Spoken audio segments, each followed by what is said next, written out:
Good morning. This is the first replacement lecture for fall 2019 based on lecture one from spring of 2018, the last time I lectured in astronomy. So there'll be a little bit new in this one and some modifications. Let's get going. First introductions, which I normally do on the first lecture. Here's the spelling of my last name. Here are my research specialties. Basically theoretical astrophysics and relativity. So I study black holes and quantum field theory, the early universe, or as it's colloquially known, the Big Bang theory. And lately I've been doing mathematical research in mathematical theory of information. This diagram over to the side here is a light cone, and that actually will be of interest to us when we talk about black holes.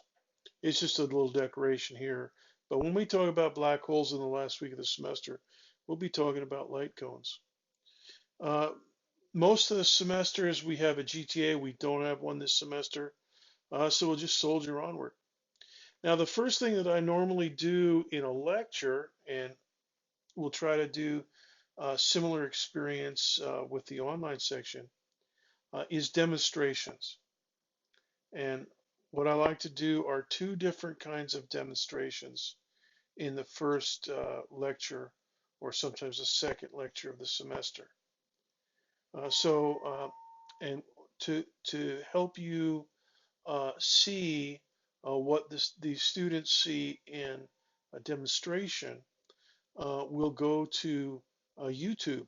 And so go to the YouTube playlist and uh, and then go down the page a little bit. There's a couple playlists there that we want to look at for this first lecture. The first one is the demonstrations playlist. Now that's got all the demonstration recordings that I have, including a few that we want to look at today.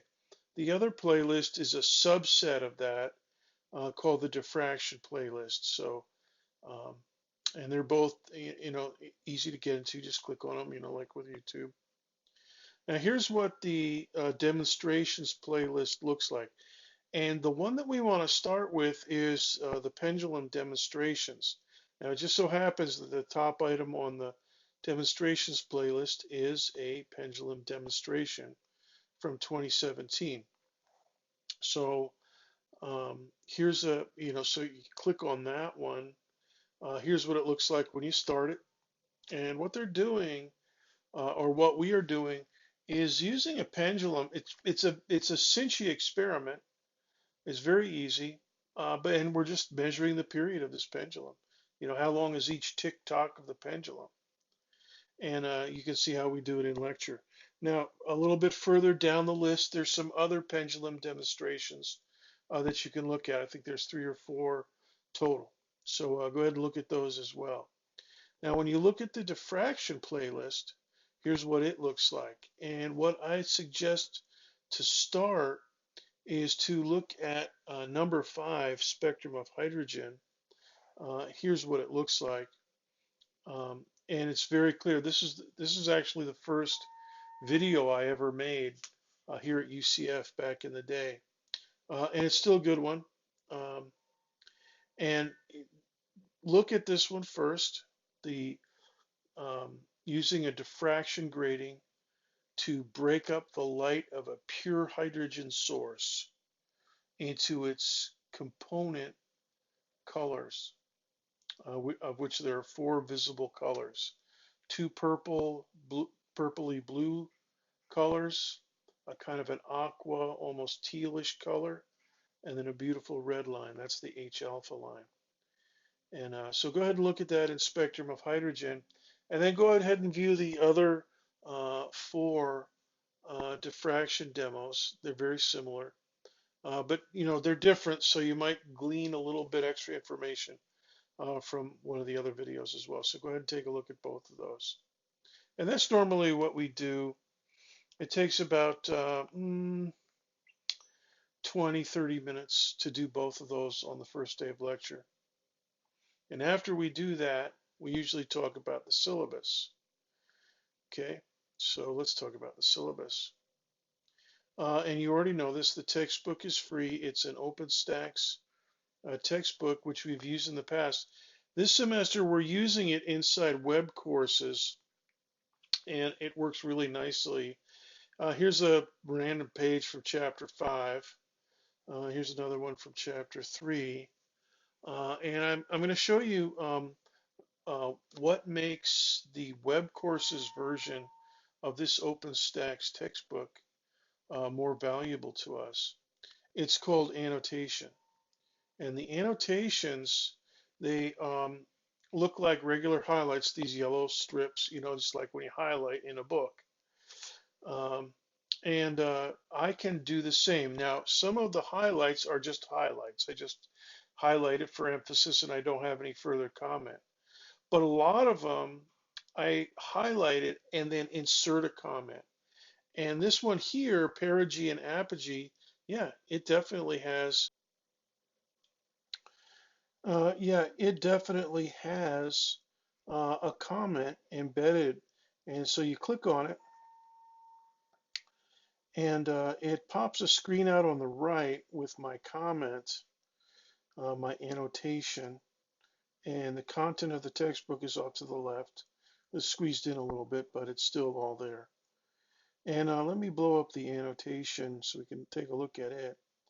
And it's a comment about aphelion and perihelion, apogee and perigee, and it contains a link.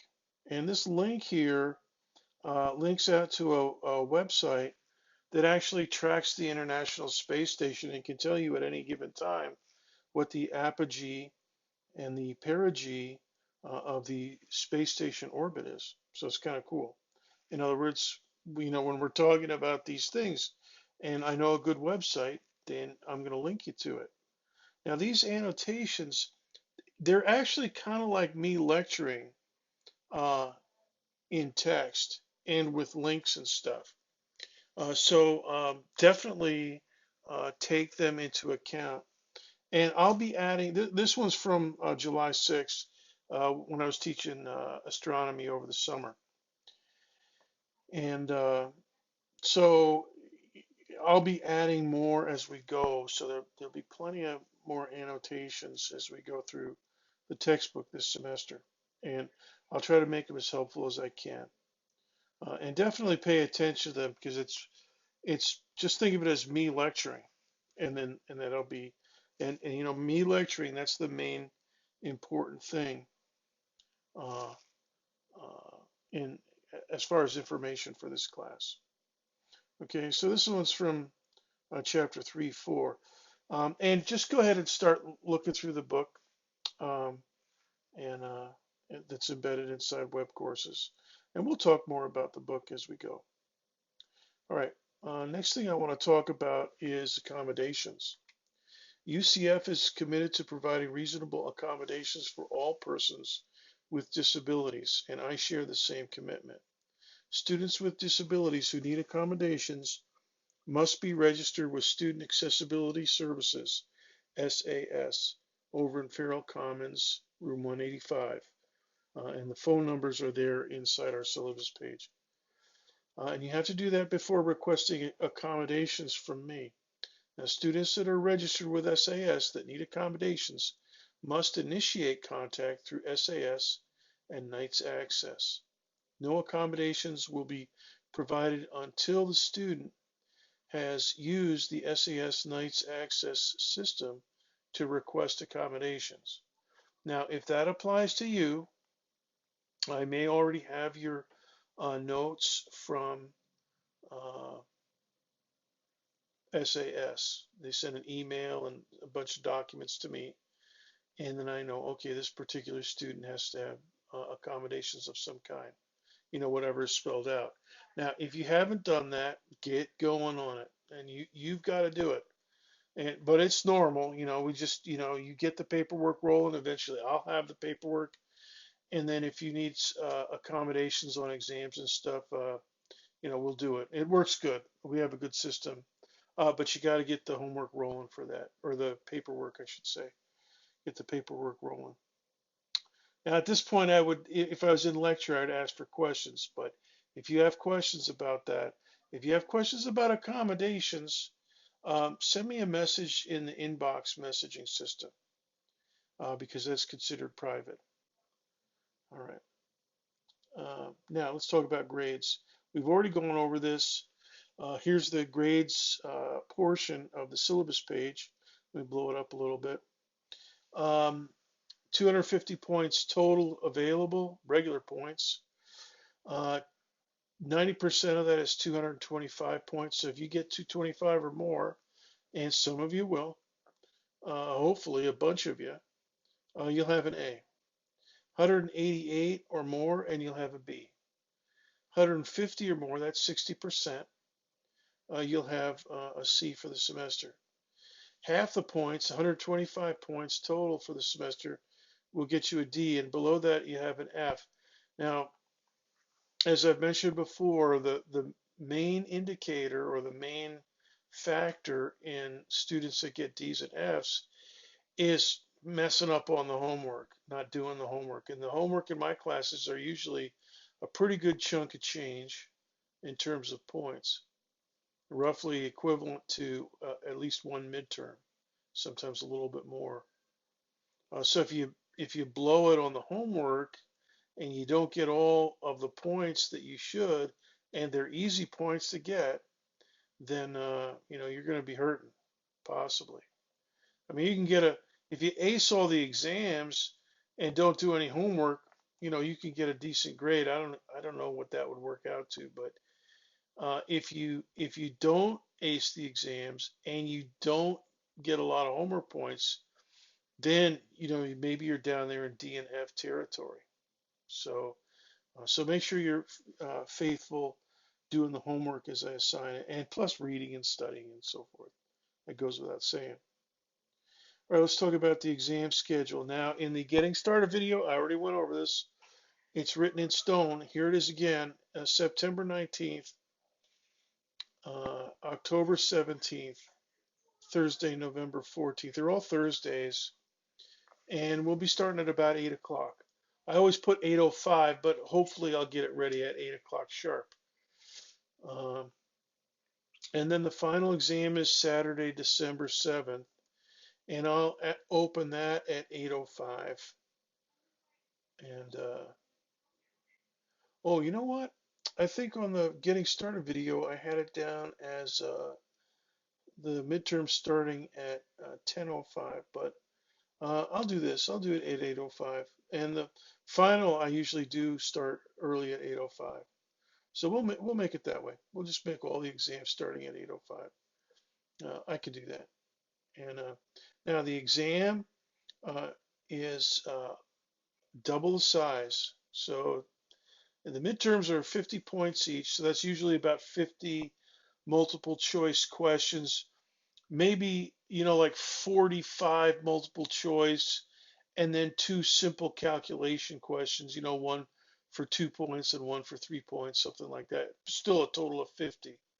Okay, so there might be a little variation that way, but each exam is going to be 50.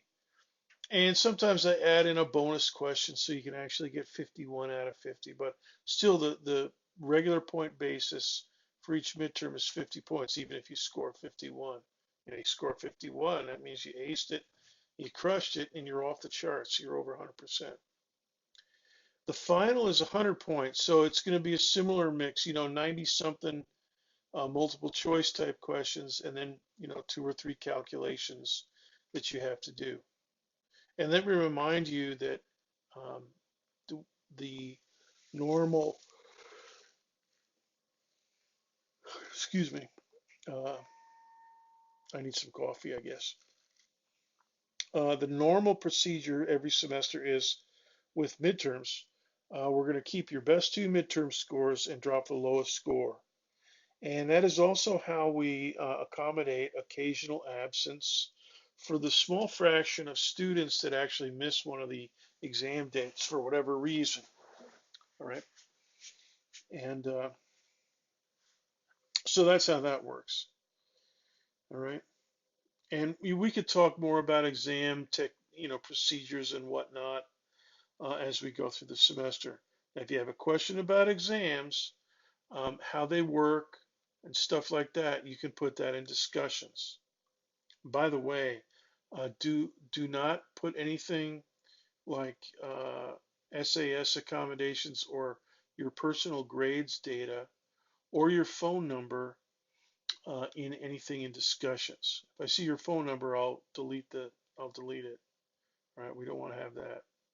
And I don't want you to put your grades information in there either, because that's, if I did that in discussions, I'd be in trouble because it's against the law, the FERPA regulations. All right, so that's pretty much it for today. Let me give you a little bit of a reading assignment, and I'll do another replacement lecture on Thursday this week. So finish up to chapter 1.6 in your reading. And homework 1, I think, is running, and that's a bunch of stuff in chapter 1.6 and a little bit in chapter 5. So, and the instructions are in the homework about that. And start reading and skimming ahead about Copernicus and Galileo and Kepler, Johannes Kepler.